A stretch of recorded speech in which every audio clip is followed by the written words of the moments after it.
Vicki LaPinta said, "How long does a cooked turkey breast in a vacuum sealed bag stay safe to eat in the fridge?"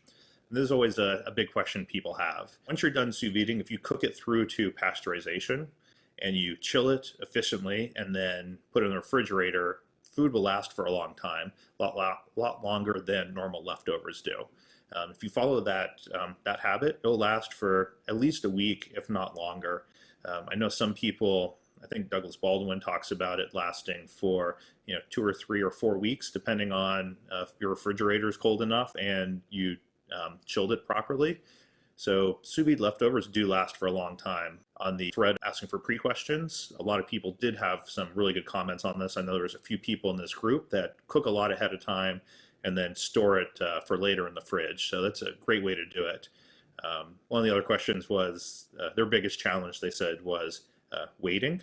And that's another way you can get rid of the waiting, is that if you cook ahead with sous vide, chill it either in cold water or an ice bath, and then put it in the fridge, you only have to reheat it. So if you cook a chuck steak for 36 to 48 hours, chill it properly. When you're ready to eat, you only have to reheat it for about an hour, and it's going to be up to temperature and ready to go. So you can do that easily for a weeknight meal and don't have to worry about the 36 hours. So you do have to plan ahead a little bit, but it's a lot easier than trying to always make things done exactly when you're ready to eat them.